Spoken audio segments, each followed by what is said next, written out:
বাঙালি জাতির নামের শেষে একটা বিশেষণ আছে, আবেগী জাতি, তাই না? আছে, আপনি দেখবেন। তবে এই আবেগটা মাঝে মাঝে দেশের জন্য, জাতির জন্য বিশাল কাজে দেয়। যেমন ধরেন, নিজের পকেটের টাকা খরচ করে আমরা ফেসবুকে বিভিন্ন ভিডিও দেখা, অথবা দেশ জাতির দুর্যোগে, বিপদ আপদে আমরা নিজেদের পকেট থেকে যার মতো যা আছে আমরা দিই। আমরা বিভিন্ন বিষয়ে কাঁদি, হাসি, খেলি, নানানভাবে আমাদের মধ্যে কিন্তু এগুলো আবেগ দিয়ে পজিটিভ আছে। তবে সবসময় কি আবেগ পজিটিভ আনে? না, মাঝে মাঝে আবেগ ভেজালও আনে। গেল কয়েকদিন যাবৎ মার্চ ফর ডক্টর ইউনুস একটা প্রোগ্রাম চলছে, দেখছেন তো? আস্তে আস্তে এই জায়গাটা ভরাট হচ্ছে। গতকালকে দেখছি এখানে কিছু মেয়েও এসে বসছে, মোটামুটি সংখ্যাটা 25-30। আবার মার্চ ফর ডক্টর ইউনুস ইস্যুতে নারায়ণগঞ্জে আমরা দেখলাম যে ফিলিস্তিনের কাফায়া পরিহিত একটা যুবক বক্তব্য দিয়েছিলেন।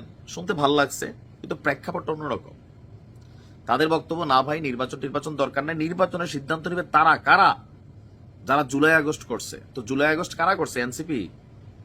এখন তারা কিন্তু এনসিপির ব্যানারে আসে নাই, তো তারা করছে নাকি এখানে অন্যান্য রাজনৈতিক দলগুলোর পার্টিসিপেট ছিল?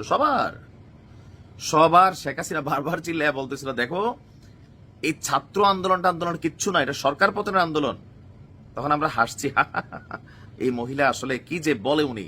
আমরা ভাবছি না, আবু সাইদের মৃত্যুতে আমরা সবাই খুব প্রকাশ করছি যে কেন তিনি দেখতে গেলেন না।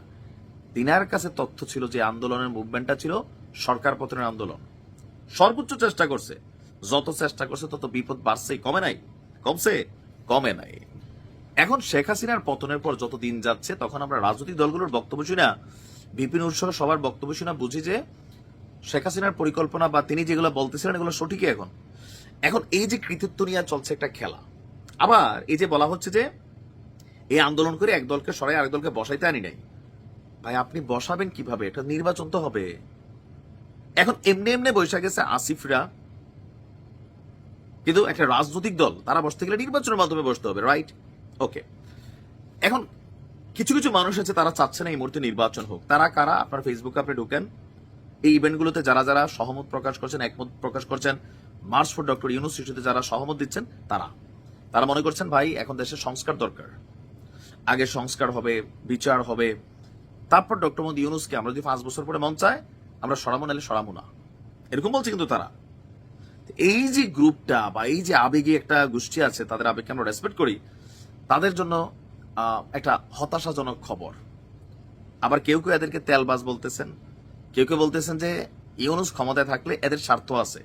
এদের মধ্যে অনেকে বিভিন্ন জায়গায় দখল টকল নিয়ে লুটপাট করতেছে, আবার অনেকে ব্যবসা বাণিজ্য, প্রমোশন, নানান দিকে অ্যাডভান্টেজ পাচ্ছে। সুতরাং বিএনপি ক্ষমতা আসলে এরা ভাত পাবে না, এলাকায় গেলে ধরেন বিভিন্ন জায়গায় থাবড় চটকানা খাবে, এরকম অনেকে বলেন। আবার অনেকে বলেন যে না, বিএনপি অন্যদেরকে সম্মান করবে। যে তিক্ততার সম্পর্ক তৈরি হচ্ছে, সেখান থেকে সম্মান প্রাপ্তির আশাটা কতটুকু থাকে? আর এই যে আন্দোলনগুলো বা এই যে মুভমেন্টগুলো বিএনপির কাছে কি এগুলা? ভাই, কালসাপের মতন একটা ফিল হচ্ছে না? আস্তে আস্তে নেতাদের বক্তব্যের ভাষা দেখছেন, যত দিন যাচ্ছে গরম হচ্ছে। তবে তাদের জন্য টেনশন নাই, কেন? এবার আসেন, এই যে যারা যুবক যুবতীরা, আবেগে আমাদের ছোট ভাই বোনেরা, তারা চাচ্ছে যে ডক্টর মোহাম্মদ ইউনুসকে আগামী 5 বছর ক্ষমতায় রাখা, বা পিনাকিরিও হতাশ করছেন ডক্টর ইউনুস। শুধুমাত্র তাদেরকে না, পিনাকির স্বপ্ন ভেঙে দিচ্ছেন। কোনটা? যে তিনি বলছিলেন যে 3.5 বছর তিনি থাকবেন প্রধান উপদেষ্টা, উপপ্রধান উপদেষ্টা হবেন জনাব তারেক রহমান। তো একটা ফর্মুলা দিছিলেন, এরপরে সার্জিস স্ট্যাটাস দিল, এরপর আমরা দেখলাম মার্চ ফর ডক্টর ইউনুস থেকে আজকের দিন পর্যন্ত এই যে টোটাল মুভমেন্ট, পিনাকি সহ বা যারা এই সমর্থনে কাজ করছেন, সবাইকে এক বালতি সমবেদনা দিয়ে দিচ্ছেন তিনি, ডক্টর ইউনুস। মানে কালকে এশিয়ান যে আপনার নির্বাচন যে প্রতিনিধি দল, তাদের সাথে তিনি কিন্তু সাক্ষাতে বলে দিচ্ছেন যে 2026-এর জুনের মধ্যেই নির্বাচন হবে। তো তাহলে এই যে যারা আন্দোলন করতেছে বা পিনাকিতা যেই ফর্মুলা দিলেন, কোনোটাই কাজে লাগলো না। ডক্টর মোহাম্মদ ইউনুস এক কথার মানুষ, অনেকেই বলেন, আবার অনেকে বলেন যে কথা না আনেনও তিনি। তবে আসিফ স্যার তিনি আবার গ্যারান্টি দিচ্ছেন 26 জুনের পরে কোনোভাবেই যাবে না।